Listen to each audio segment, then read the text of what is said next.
Muito boa tarde a você, meu querido estudante, minha querida estudante do primeiro ano do ensino médio. Aqui com vocês, Bruno Lardião, professor do time de Química da EducaPE, para hoje mais uma aula seguindo aquela nova, né, o novo ensino médio e as novas habilidades a serem desenvolvidas. Hoje me deram uma demanda muito especial, que é falar sobre a antiguidade na química, a química da antiguidade, certo? Então, é muito importante, embora os livros hoje eles tragam um pouco apenas do que foi a química no passado. Hoje a gente tem um direcionamento muito específico para a parte procedimental na hora de resolver uma prova de Enem, mas é interessante que nós saibamos como decorreu essa ciência, como é que a ciência era feita no passado, antes mesmo de a gente conhecer ela enquanto ciência, né? A gente já fazia ciência desde a pré-história. O homem, quando descobre o fogo, já está fazendo ciência ali sem querer, mas a gente só passa a limitar, só passa a demarcar o ponto inicial do que é ciência e o que não é ciência a partir de um determinado ponto da nossa história que eu vou falar no decorrer da aula de hoje.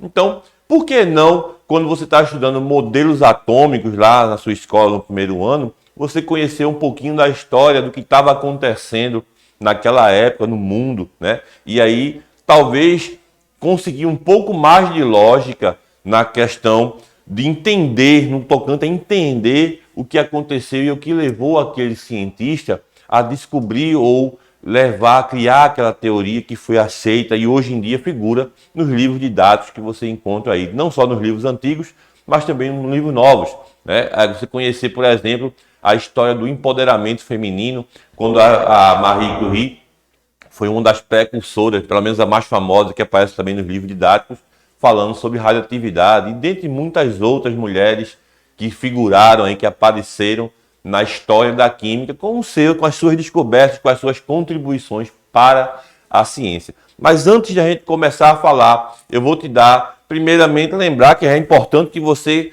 dê aquela curtida no canal do EducaPE, se você está estudando, está assistindo ele pelo YouTube, que você, se você não se inscrever ainda, que é importante que você também ative o sininho para que você consiga receber aí as notificações. E aí você também ajuda o EducaPE a levar esse material para muito mais gente, tá certo? A gente tem notado que o EducaPE é uma das principais ferramentas educacionais aqui do governo de Pernambuco e a gente gostaria muito que muito mais pessoas se beneficiassem dessa ferramenta, assim como você está vendo agora, certo?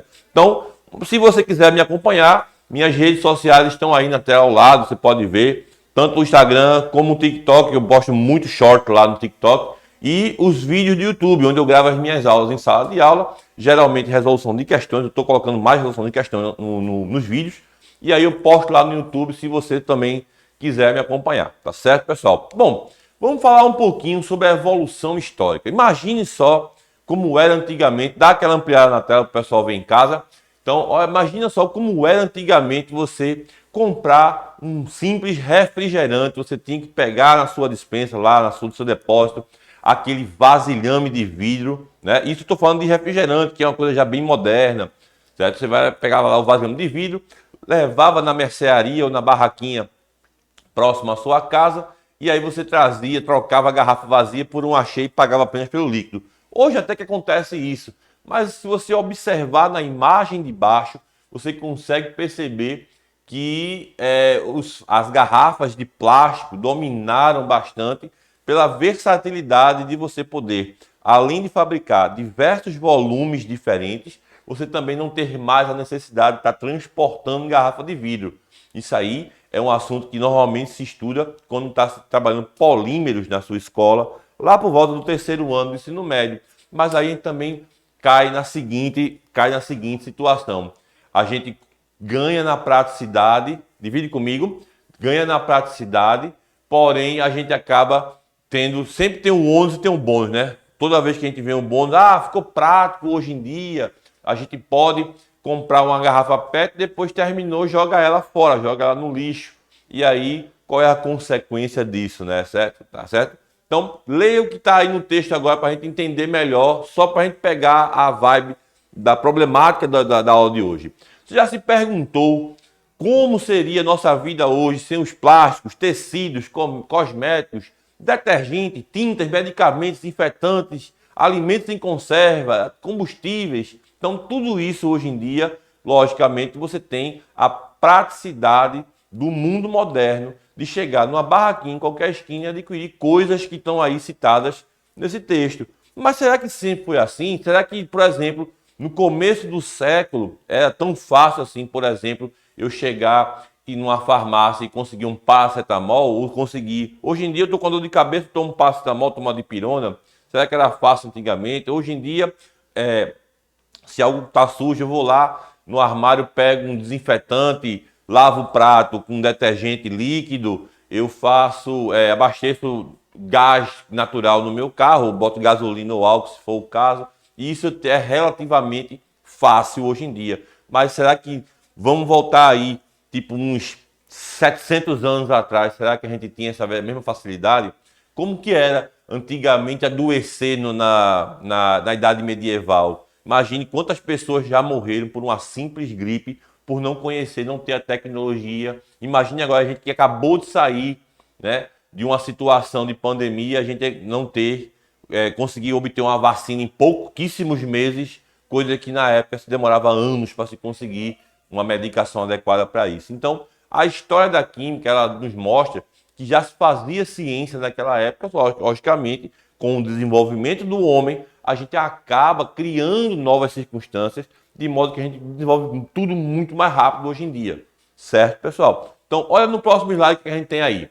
Olha só, essa cena, ela é muito conhecida, né? Se você já tem um pouquinho mais de experiência como eu tenho, você vai lembrar dessa imagem da sua esquerda, que é essa senhora bonita, sentada, com um telefone no colo e o gancho na orelha, para poder falar e fazer uma ligação. Isso aí era da minha época. Eu, quando era adolescente, eu ia muito à telefônica para poder fazer uma ligação interestadual. Hoje em dia, eu falo com a minha irmã na Europa, por exemplo, que mora lá em Portugal. Eu falo com ela pelo WhatsApp, eu faço uma ligação, uma chamada de voz. Mas isso, hoje em dia, se eu quiser falar, eu pego meu telefone aqui agora no bolso, faço uma ligação, porque o telefone celular, ele tem uma bateria que me permite carregar ele por várias horas do meu dia, transportá-lo por algumas horas, e ele me manter comunicável com qualquer pessoa, em qualquer parte do mundo. Mas isso basicamente foi o desenvolvimento da ciência. Então, olha o que o texto nos diz. Será que podemos dizer que o conhecimento científico ajudou o desenvolvimento da humanidade? Claro que a gente vai poder dizer que teve muita coisa que o desenvolvimento, que a ciência contribuiu para que desenvolvesse. Logicamente, como eu já falei anteriormente, temos o bônus e temos o ônus. Todas as vezes que nós criamos tecnologia que nos favoreça, obviamente tem uma contrapartida, geralmente associada à geração de um novo resíduo que, se ele não bem tratado, se ele não for bem tratado, bem cuidado, ele pode gerar poluição. Então, isso aí, logicamente, não vamos pensar, não vamos ser cegos. Se não fosse o celular hoje em dia, como é que as pessoas antigamente viviam sem um celular, certo? Mas quando se criou o primeiro telefone, a turma não pensou onde é que ia jogar aquela bateria que era de cádmio e níquel na época, que são metais tóxicos ao solo. Eles envenenariam, quase não sai, os solos e as águas dos mananciais. Mas, logicamente, a ciência foi desenvolvendo e hoje tem-se uma bateria que, além de durar bastante tempo, ela também consegue não poluir tanto o meio ambiente assim.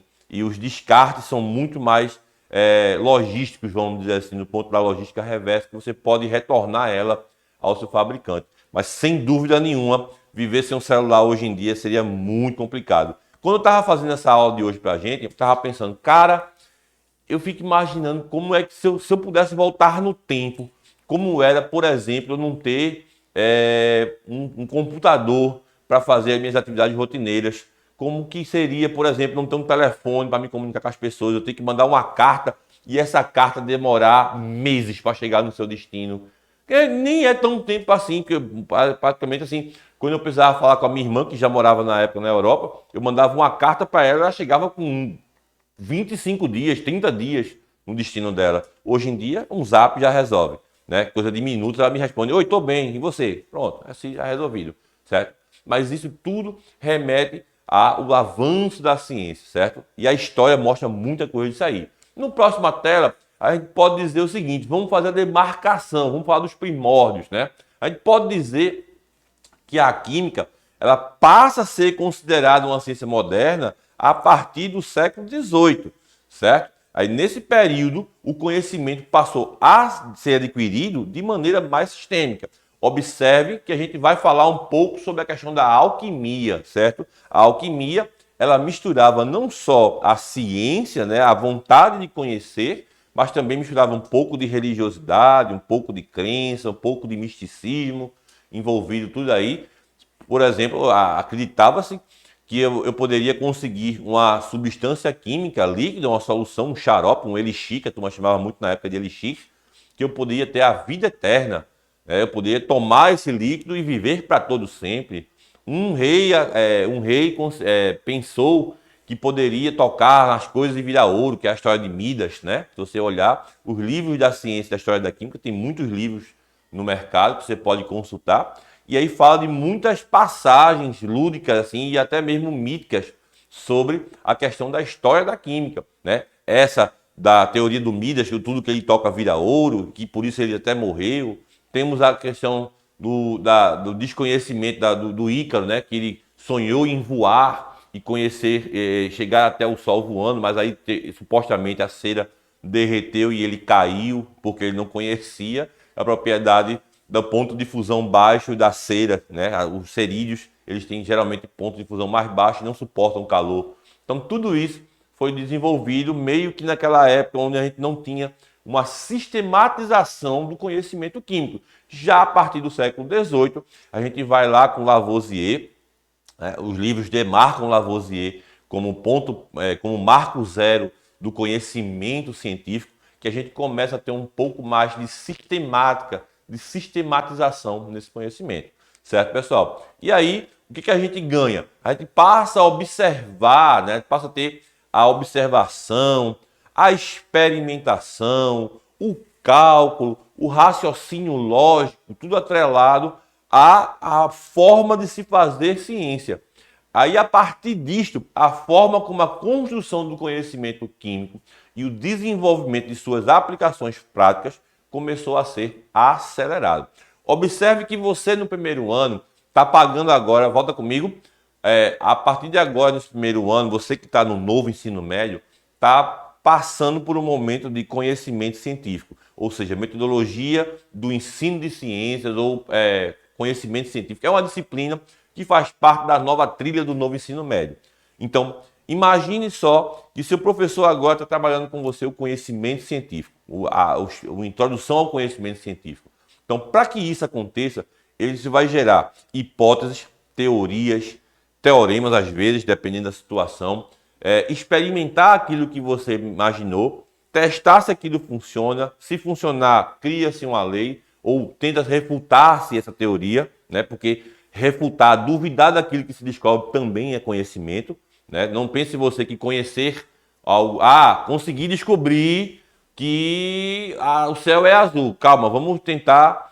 Se eu não conseguir refutar esse termo, refutar significa contestar se isso realmente é verdade, né? Perguntar mesmo, questionar. Isso é verdade realmente, entendeu? Também faz parte do que é saber ciência. Então, muitas das vezes, a testar uma hipótese, olha, o céu está escuro, o céu fechou, eu não consigo ver mais o azul do céu. O que é isso? Nuvens. A nuvem está muito escura, vai chover. Testar essa questão das hipóteses, criar raciocínio em cima disso, faz parte do que hoje, para a gente, às vezes, é até natural. Para mim, muitas vezes, eu conheço só por ver uma situação, para a experiência que eu tenho. Você também na sua casa, você no seu dia a dia, deve também ter situações em que você sabe que quando uma coisa está prestes a acontecer, assim, com alguma situação está acontecendo, é porque algo vai acontecer ali. As meninas geralmente conhecem bem o seu corpo, elas sabem que quando começam a sentir algumas reações no corpo, elas estão perto de chegar no período menstrual dela. Isso aí faz parte do conhecimento, mas logo que isso foi adquirido com a experiência ao longo do tempo. No passado, não se fazia isso até a marcação do que é ciência. Então, ou seja, não se tinha a prática, por exemplo, de conhecer coisas pelo peso. E não tinha como eu conhecer situações, por exemplo, de reações químicas, onde a gente não tinha, muitas vezes, como medir essas coisas a partir desse conhecimento. Então, a ciência moderna ela passa a existir a partir do momento, é o ponto-chave do meu conhecimento científico, quando eu começo a criar lógica naquelas coisas, como, por exemplo, pesar, medir massas e volumes, começar a raciocinar sobre possíveis reações que não são desejáveis. Então, tudo isso faz parte do conhecer ciência, certo? Então, olha só, será que não havia nenhuma atividade científica onde os conceitos químicos fossem aplicados antes desse marco zero, antes desse século XVIII? Claro que tinha, certo? Só que a gente conhecia ele como alquimia, certo? Agora, vamos dar uma voltada um pouquinho mais para trás e olha só, imagine lá que nos primórdios do desenvolvimento humano, né, os primeiros instrumentos eram construídos apenas com galhos de árvores, ossos, pedras, né, dentes de animais, chifres, né, e por aí vai. Nessa parte assim do mundo, né, nesse momento do mundo em que se faziam os utensílios para os usos normais, a gente não tinha nenhum conhecimento científico, né? A gente tinha, na verdade, o famoso, no popular, homem das cavernas envolvido aí, mas ele já precisava, né? Ele precisava viver, ele precisava de uma arma para se defender de um predador, ele precisava de uma colher para, sei lá, colher não, que ele comia com a mão, mas precisava de um instrumento para caçar, entendeu? Algo para, sei lá, se proteger da chuva. Então, tudo isso aí eram criados, só que não tinha tecnologia na época. E aí a gente acredita que um dos primeiros, amplia pessoal, as primeiras transformações químicas que são conhecidas pelo homem, na verdade surgiram com o fogo, né? É meio lógico de se pensar que o fogo, por ser a nossa principal fonte de energia, para não só iluminação, calor, né, combustão, movimentar veículos, logicamente ele começou também a ser utilizado lá no Paleolítico, quando ele foi descoberto, né? Imagine só o que seria eu transformar a madeira em carvão para poder usar depois em outros negócios, fazer outras atividades. Preparar alimentos que antes só se comiam cru. Eu matava o animal e comia a carne dele crua. Eu agora posso assá-lo, né? Eu poderia, sem querer, descobrir o vidro, né? Porque essas fogueiras, quando ficavam acesas, essas chamas, quando ficavam acesas, acabavam queimando a areia que ficava embaixo da sua base, e aí produzia-se o vidro. E aí, logicamente, com o passar dos anos, foi desenvolvendo e chegamos ao que conhecemos hoje. Os recipientes para guardar coisas, né? Que antigamente eram lascados na própria pedra, eles eram esculpidos em pedra, eles podiam ser feitos agora e moldados em argilas, né? Por exemplo, e aí eles poderiam ser cozidos em calor e aí ganhar mais resistência, ou seja, o famoso jarro de barro, né? E aí tudo isso foi desenvolvendo a partir, logicamente, do conhecimento que se teve do fogo, certo? E aí, olha só, a produção de utensílios, como por exemplo esse jarro que você consegue ver aí ao seu lado, né, no lado da sua tela, né, eles nem sempre eram feitos em fundições, eles eram utilizados técnicas primitivas, ou seja, eles eram moldados à base da martelada, certo? E aí, obviamente, quando a gente começa a utilizar o fogo, né, como instrumento base para isso aí, né? Note que a gente usava, o homem conseguia usar apenas metais que eram encontrados em sua forma mais pura, por exemplo, como o caso aí do cobre e do ouro, onde ele podia moldar isso aí à base do martelo. Agora a gente passa a ter o uso do fogo para dar resistência a esse material, que aí a gente dá introdução ao que a gente chama de metalurgia. Logicamente, a metalurgia não é tão simples assim, ela não surge tão simples assim. Tem todo um livro escrito sobre metalurgia, mas que vale a pena você lembrar que todo o desenvolvimento decorre de cada vez que uma técnica nova surge. Hoje em dia a gente sabe que mergulhar esse metal em certos fluidos, você garante certas condições ao metal, e o fogo aí tem um papel importante, porque alguns metais não são tão maleáveis quanto o cobre e o ouro, precisando eles ser um pouco amolecidos para poder ser trabalhado, como é o caso desse GIF aí que você consegue ver em sua tela, certo, pessoal? E aí a gente tem, ó, como a gente tem essa técnica, esse aí, por exemplo, é um dos exemplos de um metal, de um artefato que foi esculpido no metal sem utilizar nenhuma tecnologia. Foi encontrado lá no Iraque, no norte do Iraque, há mais de 8 mil anos antes de Cristo, certo? E aí mostrando que era feito, mas só que não tinha tecnologia, não tinha ciência para mostrar. E aí, obviamente, a metalurgia ela evolui, né? Posteriormente, observou-se que o aquecimento da mistura de certas rochas, como o carvão, certo? Com o carvão das fogueiras, aquele carvão que o homem pré-histórico descobriu lá, com fogo, por exemplo, né? Esse carvão, ele obviamente ele ganha nova, assim, ele deixa de ser só aquela cinza, aquele resto de fogueira, e ele passa a ser utilizado agora no processo, vamos dizer assim, entre aspas, industrial. E esse material, ele, ao invés de eu agora só moldar materiais puros, como o cobre, por exemplo, eu passo agora a conseguir extrair ele de minerais, como por exemplo a glenda, no caso o chumbo, eu posso tirar até mesmo o cobre, consigo descobrir também o ferro, a existência do ferro, a partir, não encontrei na forma pura, mas sim na forma de óxidos. E aí, juntamente com o carvão, eu consigo separar esse material na fundição, ou seja, propriedades metalúrgicas aí surgindo na nossa história. Isso estou falando há muito tempo atrás. Isso aí, por exemplo, é uma imagem, né, uma pintura de uma metalurgia viking, né? Onde se forjavam as espadas, as ferramentas de guerra, os utensílios domésticos que eram forjados, logicamente, nas fundições. Note aí na imagem, né, se você puder, bota a imagem para o pessoal ver. O ferreiro aí, né? Não era metalúrgico, era ferreiro na época, né? Usando o martelo ainda para poder, né, conseguir moldar aquele material. Remete, inclusive, à figura do Thor, deus grego e tudo mais. É muito filosófico isso aí, certo? Mas faz parte da nossa história. Então, lembrando que a necessidade de eu ter desenvolvimento desses materiais, ou seja, de ganhar resistência, de ter uma espada com maior corte, era importantíssimo naquela época, porque eram tempos de muitos conflitos. Então o homem precisava não só da ferramenta para caça, para poder trabalhar o solo, mas também para se defender. Uma espada que cortasse, que suportasse, que não enferrujasse, que suportasse longas batalhas era crucial. E aí o conhecimento, né, da metalurgia foi importantíssimo nesse ponto. Isso é um ponto da história da química que eu estou trabalhando, certo? Hoje sabe-se, né, que as rochas eram apenas minerais, como eu já falei. E aí você podia...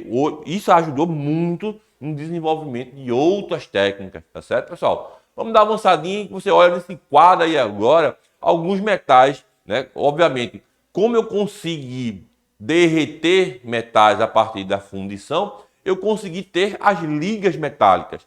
E essas ligas foram, logicamente, conseguindo aí construir novas situações, como por exemplo o bronze, que foi muito usado no passado para construir estátuas, por exemplo. Olha só na linha do meio, entre 3.000 a 1.200 a.C., a gente conseguiu isolar o estanho a partir de seus minérios e a preparação de diferentes tipos de bronze e sua utilização na produção de utensílios e espelhos, né? O vidro não era muito difundido na época, não existia o espelho de vidro, né? O espelho era totalmente metálico e a gente conseguiu introduzir o fole, né? O fole aí seria o instrumento de sopramento, né? Para você poder soprar ar e aí você conseguir ter maior combustão e alcançar maiores temperaturas. Volta comigo para o pessoal ver. Então, gente, quando a gente fala de história da química, quando a gente vai falar de história, volta comigo geral, a gente vai falar de história da química, a gente tem que lembrar que existe muita coisa para se ver, muita coisa para estudar. Isso foi só um pontinho do que eu falei para vocês. Logicamente, acredito que o próximo professor vai dar continuidade ao assunto e eu espero que vocês se interessem bastante, porque é bem legal você conhecer o passado científico. Então, vou ficando por aqui nesse momento e até a próxima aula da gente. Forte abraço!